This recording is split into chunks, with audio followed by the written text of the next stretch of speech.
Hey, I'm Michael, and this is Michael in the Middle. It's an intergenerational relational podcast for people who are interested in better human interaction. I'm glad you're here.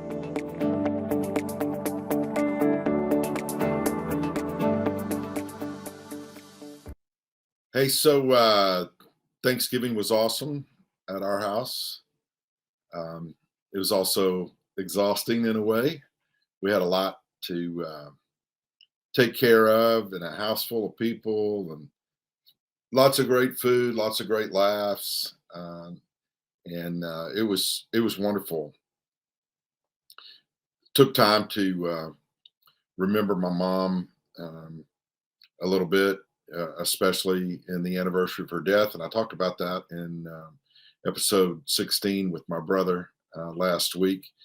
But it was great over the weekend to see how things had kind of unfolded in a happy way, as there was such a great time of thanks that was given throughout the entire weekend. And as we've gone into this week, a week that's kind of a bridge toward the Advent season and thinking about the coming of Christ as a child, as a baby, and looking at the joy that there is and seeing children all around, especially our grandchildren, being able to be with 4 of the 5 over the last weekend, and looking forward to this weekend seeing our other grandson Reston as we head up to spend some time with Chad and Amy in celebration of our oldest son Chad's 40th birthday.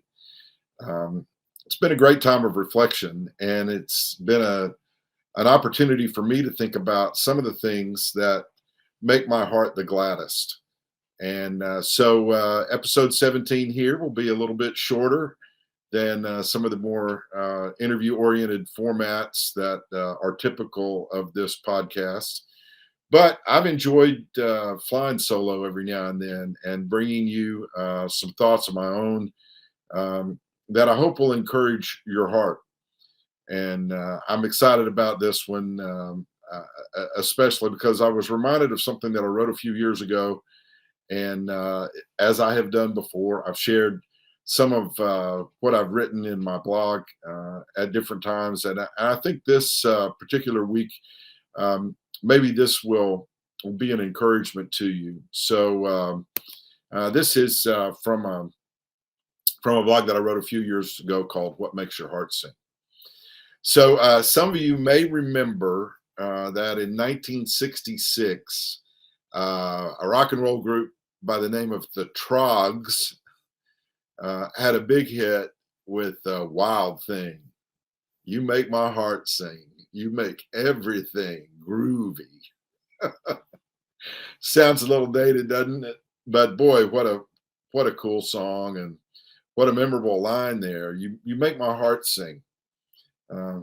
You need to either have been born no later than the early 60s, or maybe just be an unusually involved fan of oldies rock and roll to know what I'm talking about here. But I was reminded of that song when I went to a Kiwanis meeting a few years ago, where the Reverend Dr. Sandra Randleman, who at that time was associate pastor at Nashville First Presbyterian, spoke at our weekly Kiwanis Club of Nashville luncheon. And she encouraged several of us who were in the room that day to, well, really all of us, I guess. It was an address for everyone, but there were people there that had not been familiar necessarily with who she was. And she asked us some pretty personal questions.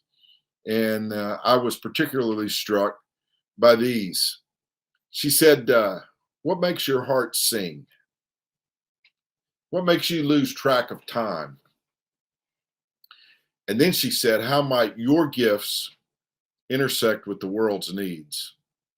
I reached into my coat pocket that I was wearing that day and scribbled some notes down on a sheet of paper. And I suspect that I'll be thinking about the things that Dr. Randleman asked us that day. As I have over these last few years, I'll continue to think about those for some time to come. It's a funny thing about coat pockets, at least for me. They become reservoirs of notes and receipts and different things. Sometimes when I'm really inspired, I'll write notes down on random pieces of paper, and I've often forgotten that I put these handwritten reminders of things that people say, only to rediscover them months later. And so when Dr. Randleman was speaking to us, it, it was warmer than usual for that time of year. And the last time I'd worn the jacket was, back in the summer. And so this was a fall day, and with temperatures approaching the 80s, I put that jacket on, left the house, not knowing of the blessing I'd find later in the day. And on an offering envelope taken from the pew rack at Millbrook Church of the Nazarene, I found one of those reservoirs of refreshment in my pocket. And it was on that day that I ended up at the funeral of one of the kindest ladies you could have ever known. The offering envelope, and if you're watching, you can see it here. I don't know if you're familiar with this, but sometimes in the pew rack at a church, they'll have these offering envelopes, and I didn't have any notepads or booklets with me that I carry now that allow me to make notes about different things. But I wrote these notes down during that funeral service for Nina Fuller on an offering envelope, and found it later. When I began to go through that jacket, I was taken by this, and I wrote on those offering envelopes some notes that I heard from two good messages that day. Like I said, Nina Fuller was the mother of Phil Fuller, who some of you may know as the district superintendent for Nazarene churches in the state of Virginia. Later, Nina Fuller's close friend, Nina Gunter, delivered a beautiful message of comfort for family and friends. I had known Roy and Nina Fuller for many years. They had a sweet and encouraging presence about them in the few times that we had personally interacted. But Phil grew up in their house. He knew his mom and dad in a way that only a son could. And the things he said about his mother that day, I think, could serve as a blueprint for how we might achieve world peace, or at least enjoy better relationships. So whether with bombs fired from ships and planes, or sadly from our own mouths, or from our computer and smartphone keyboards, the world in which we now find ourselves is full of pain and danger. As much as I wish I could solve the geopolitical issues of our day, most days I feel downright helpless. The incessant human suffering displayed around the globe and sometimes across the street just seems too much to bear. I think the reason the world stays so torn up is because we forget that maybe there's something in our pocket we forgot was there. And it just might help us if we found it. Maybe the blueprint for world peace illustrated by the life of people like Nina Fuller that I found in my notes on that offering envelope isn't so complicated after all. Here are the main points of the blueprint that I took from Phil's words about his mom. Like it says in Proverbs 31, 25, 26, strength and dignity are her clothing, and she smiles at the future. She opens her mouth in wisdom, and the teaching of kindness is on her tongue.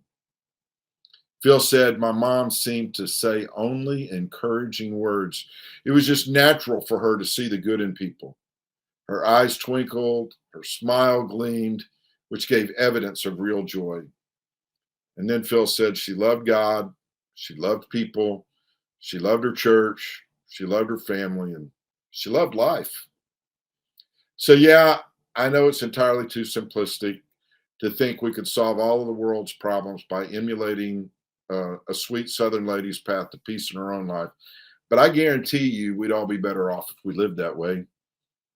I'm not suggesting that everyone has to think just alike. And in fact, I know we won't. But the human condition pretty much begins and ends with a preoccupation with self. And it's why we need the saving presence of the Son of God, that baby Jesus that we will be celebrating throughout these next few weeks.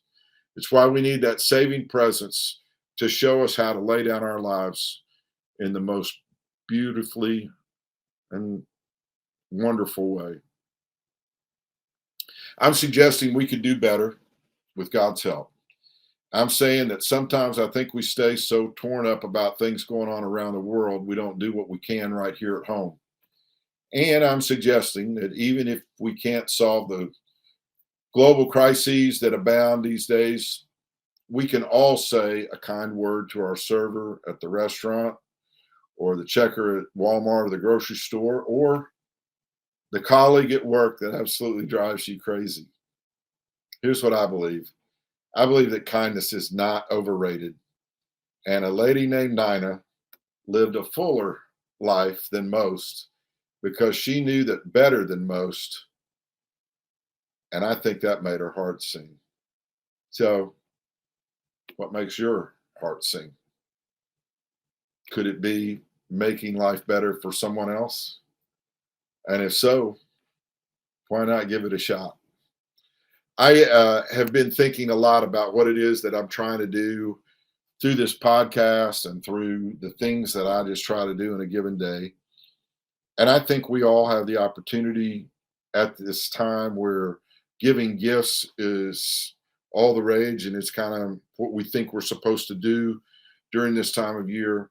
But I think we can give the world a gift every day simply by being kind and extending the hand of fellowship and warmth that was given to us again in that sweet little Jesus boy.